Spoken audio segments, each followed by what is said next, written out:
নিশ্চিত করতে চাই, এটা কোন ধরনের একটা গোষ্ঠীর আন্দোলন ছিল না, 5 জন মানুষের আন্দোলন ছিল না, কোন 2-4 জন যে পিছন থেকে কলকাঠি নেড়েছে, ব্যাপারটা এমন না। উনি হলেন সমন্বয়কের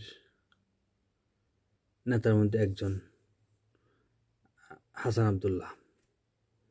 উনি বলতেছেন এটা কোনো একটা গোষ্ঠীর বা 205 জনের আন্দোলন ছিল না। উনি বলতেছেন এটা কোনো 205 জন কলকাঠি নেড়ে এই আন্দোলনকে সফল করেনি। কিন্তু আমরা শুনতেছি একটা গোষ্ঠী, তারা নাকি 2-3 জনে অদৃশ্যভাবে প্ল্যান করে এই আন্দোলনকে সফল করেছে। এখন তারা ক্রেডিট নিচ্ছে। এখন নাকি তারা না হলে নাকি এই আন্দোলন সফল হতো না। 41 সাল পর্যন্ত নাকি বাংলাদেশের জনগণকে অপেক্ষা করতে হতো। একটা মানুষ কত বড় স্টুপিড হলে এরকম একটা কথা বলতে পারে, একটা জনগণের আন্দোলনকে নিজেদের আন্দোলন বলে চালিয়ে দিতে পারে? কত বড় স্টুপিড তারা, আপনারা ভেবে দেখুন। তারা নাকি 2-3 জনে নাকি সভাপতি সেক্রেটারি নাকি কথা বলে, ফোনে কথা বলে এই আন্দোলনটাকে সফল করে ফেলেছে, আর বাকিরা নাকি কিছু করে নাই। এরাই নাকি সব কিছু। এরা না হলে নাকি বাংলাদেশের জনগণকে 41 সাল পর্যন্ত অপেক্ষা করতে হতো।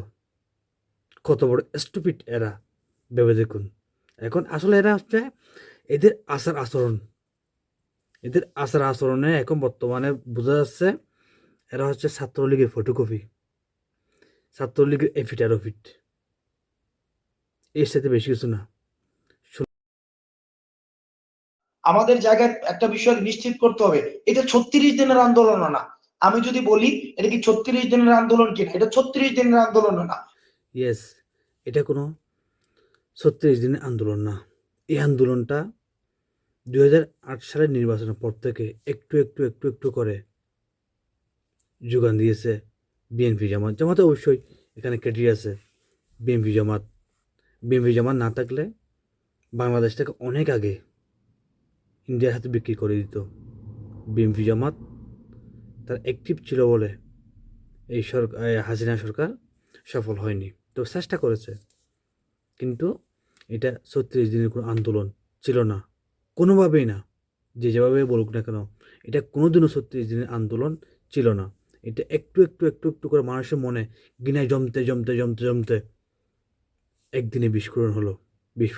এই আন্দোলনটা শুরু হয়েছে, আমি যদি ধরি, একদম বিডিআর বিদ্রোহ থেকে শুরু করে, যতগুলো আমাদের যে ঘটনাগুলো হয়েছে, ফোর্সফুল ডিসঅ্যাপিয়ারেন্স হয়েছে, আমাদের গুম হয়েছে, আয়নাঘরে হয়েছে, এই প্রত্যেকটা এই ছোট ছোট এই যে ইভেন্ট গুলো ছিল, এই ইভেন্ট গুলো কিন্তু এই আন্দোলনের ধারাবাহিকতা। এই হচ্ছে কথা। এটা একদিনের আন্দোলন কোনোভাবেই ছিল না। এটা একটু একটু করে বিডিআর বিদ্রোহ আছে, আয়নাঘর, গুম খুন সব কিছু মিলিয়ে এই আন্দোলনের অংশ ছিল। এই আন্দোলন সফল হওয়ার কারণ এগুলো ছিল। একদিনের আন্দোলন এটা কোনোভাবেই ছিল না। তাই শুধু সভাপতি সেক্রেটারি মিলে প্ল্যান করে এই আন্দোলন সফল করেছে। এরকম স্টুপিড কথা বলিয়েন না ভাই। আপনারা এতদিন ছাত্রলীগের ছায়াতলে ছিলেন, ছাত্রলীগের সাথে ছিলেন, ছাত্রলীগের আন্ডারে ছিলেন। একটা ছাত্রলীগ আন্ডারে কারা থাকতে পারে সেটা বাংলাদেশের জনগণ ভালো করে জানে। শুধু বললে হবে না যে আমাদের সভাপতি সেক্রেটারি প্ল্যান করে এই আন্দোলন সফল করেছে। এরকম স্টুপিড কথা বলিয়েন না।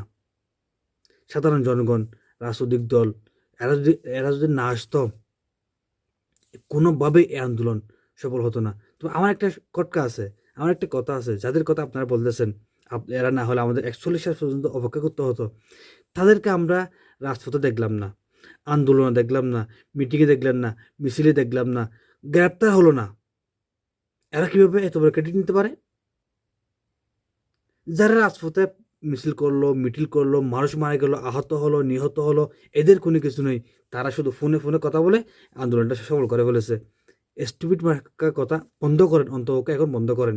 দেখেন না, হাসান আবদুল্লাহ এবং সাজিদ, এরা কিন্তু আন্দোলনের শেষে যখন আন্দোলনের পরে এরা কিন্তু নিজেরাও কিন্তু বলেছিল এটা তাদের আন্দোলন, ছাত্রদের আন্দোলন বলে এরাও বলছিল। ডক্টর ইউনূসও বলেছে এটা ছাত্রদের আন্দোলন, জনতার আন্দোলন, এটা স্বীকার করে নাই। কিন্তু তারা যখন দেশের বিভিন্ন বিভিন্ন জায়গায় যখন জনসভা করতে গেছে তখন বুঝতে পেরেছে যে নিজেদের আন্দোলন বলে চালাতে গেলে এদের জনসমর্থন পাবে না, এবং পাইও নাই। এবং এদের অনেক ঝামেলা হচ্ছে, এটা এই ভিডিও ট্রফিক না, এরা অনেক জনসভায় গেছে কিন্তু করতে পারে নাই, কারণ একমাত্র নিজেদের বলে দাবি করার কারণে। তাই আপনাদেরকে বলবো ভাই, জনগণ থেকে বিচ্ছিন্ন হয়েন না, জনগণ থেকে বিচ্ছিন্ন হয়েন না। যারা আহত নিহত যারা রাজপথে ছিল তারা কিছু হয় নাই, আর আপনারা ফোনে ফোনে আপনাদের সভাপতি সেক্রেটারি ফোনে ফোনে সব কিছু করে ফেলছে। অন্তত এখন বন্ধ করেন এসব স্টুপিড কথা। দেশের জনগণ ঘুমায় না ভাই, সব জানে, সব দেখে। আপনাদের এই বাজে কথা শুনতে শুনতে ফেসবুকে শুনতে মানে কানটা পর্যন্ত নষ্ট হয়ে গেছে, নষ্ট হয়ে যাওয়ার পথে। তাই বলবো অন্তত এখন স্টপ করেন ভাই, থামেন, এ সমস্ত কথা আর বলিয়েন না। দেশের মানুষকে, জনগণকে, জনতাকে শ্রদ্ধা করতে শিখুন। আমরা করেছি। জানেন এই ভাষা কার? এই ভাষা হচ্ছে স্বৈরাচারের। এরা বলতো এটা আমি করেছি, এটা আমি করেছি, এটা আমি করেছি, সব কিছু তারা করেছে, আর কেউ কিছু করে নাই। তা আপনাদেরও একই কথা। আরও বলেন বিএনপিকে উদ্দেশ্য করে বলেন ভালো ট্রাক সরানোর ক্ষমতা নেই। আপনাদের কি ক্ষমতা ছিল? আপনাদের কি ক্ষমতা ছিল বলেন না ভাই। সারা বাংলাদেশের কথা বাধা দিলাম, ঢাকা কেন্দ্রীয় আপনাদের অফিস খোলার কি সেই সৎসাহস আপনাদের ছিল, সেই হিম্মত ছিল আপনাদের? খুলতে পেরেছেন? নাকি আপনাদের হাতে চাবি ছিল না, আপনাদের অফিসে চাবি ছিল না? কোনটা? আপনারা যে কারণে অফিস খুলতে পারেন নাই, সেই কারণে বিএনপি বেগম খালেদা জিয়ার বাসার সামনে থেকে ট্রাক সরাতে পারে নাই। বুঝছেন কি বলছি? স্টুপিড মার্কার কথা বন্ধ করেন এখন। মানুষ আপনাদের এসব দেখলে হাসে, কমেন্টগুলো দেখি তো। সো এসব ভালো না। আপনারা যে দলের সাথে 20-25 বছর 20-22 বছর একসাথে ছিলেন, আপনারা সবচেয়ে প্রফিট পাইছেন বিএনপি থেকে, আপনারা সবচেয়ে সম্মান পাইছেন বিএনপি থেকে, আপনারা সুযোগ সুবিধা পাইছেন বিএনপি থেকে। আপনাদের এমপিদেরকে মন্ত্রী বানানো হয়েছিল এই বিএনপির আমলে। সবাই আপনাদের সাথে ধোঁকা দিয়েছিল, আপনাদেরকে ধোঁকা দিয়েছিল, কিন্তু বিএনপি দেয়া নাই। অন্তপক্ষে এই কৃতজ্ঞতা মনে রাখার দরকার, আপনাদের মনে রাখা উচিত। এরকম বেইমান হইন না। আমরা বিএনপি কে দেখেছি গত 16 বছর তারা রেজিস্ট্যান্স করেছে, তারা নির্বাচন অংশগ্রহণ করে নাই, নির্বাচন থেকে তারা দূরে নিজেকে সরিয়ে রেখেছে। আপনি দেখেন জামাত শিবিরকে কিভাবে ডিহিউম্যানাইজ করা হয়েছে, তারপর হচ্ছে বিভিন্ন রাজনৈতিক দলগুলোকে রাস্তায় নামতে দেওয়া হয়নি। এই আন্দোলনে প্রত্যেক রাজনৈতিক দলের অবদান ছিল, সবচেয়ে বেশি অবদান ছিল সেটা হলো বিএনপির।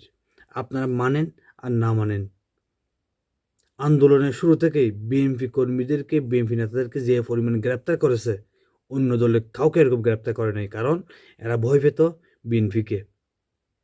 বিএনপি কোনো এমন কোনো ছোট দল না যে ফুদেলে উড়ে যাবে। প্রত্যেক দলের অবদান অবশ্যই ছিল, কিন্তু সবচেয়ে বেশি ছিল বিএনপির। এটা আপনারা না মানলেও কিছু করার নেই, দেশের জনগণ জানে। আর এই সরকারের সবচেয়ে অত্যাচার করেছে এই সরকারে এই বিএনপি জামাতকে। এটা ঠিক আছে, বিএনপি জামাতের উপর যে পরিমাণ অত্যাচার নিপীড়ন করেছে এই সরকার, বলার ভাষা নেই, সবাই জানে। কিন্তু এই আন্দোলনে সফল হওয়ার কারণ হচ্ছে এগুলা। এটা কোটা আন্দোলনের সীমাবদ্ধ ছিল না। কোটা আন্দোলনের সীমাবদ্ধ ছিল 18 জুলাই আগে থেকে। 28 জুলাই পর থেকে এটা কোনোভাবে কোটা আন্দোলন ছিল না। সো সবার ক্রেডিট আছে। আমি আবারও বলবো ভাই, বলেন না আমরা করেছি, আমাদের সভাপতি সেক্রেটারি ফোনের মধ্যে সবকিছু করে ফেলেছে। আপনি এই প্রত্যেকটা জিনিস হচ্ছে এই আন্দোলনে কিন্তু আপনার কম্পোনেন্টস জুগিয়েছে। এখন আমরা পরবর্তী 36 দিন এই এই আন্দোলন সফল হওয়ার কারণ হচ্ছে এই 16 বছর অত্যাচার, নিপীড়ন সব একসাথে হয়ে এই 36 দিনে বিস্ফোরণ হয়েছে। কিন্তু আপনি 16 বছরকে আপনি ভুলে যেতে পারবেন না। এই আন্দোলন সফল হওয়ার কারণ হচ্ছে এই 16 বছর, বিগত 16 বছর। যে কোনো একটা কিছু সফল হতে কারণ লাগে। তো এই আন্দোলনের সফল হওয়ার কারণ হচ্ছে কোটা আন্দোলন। কোটা আন্দোলন থেকে শুরু করেছে এবং শেষ হয়েছে আল্লাহর রহমতে সবার অংশগ্রহণে। তাই আমরা একজনে ক্রেডিট দেব না, কারণ এখনো পর্যন্ত অনেক মানুষ আহত অবস্থায় হাসপাতালে গড়াগড়ি করতেছে। আপনারা এদেরকে কিভাবে ভুলে যাবেন? কিভাবে বলতে পারেন আপনারা আমাদের সভাপতি সেক্রেটারি না হলে এটা সফল হতো না? সো সবাইকে আমরা সম্মান করতে শিখি। আর আবারও বলতেছি, আমার যদি বলার বুদ্ধি কোনো ভুল হয়ে থাকে, মনে কষ্ট পেয়ে থাকেন, আমাকে ক্ষমার দৃষ্টিতে দেখবেন। আসসালামু আলাইকুম।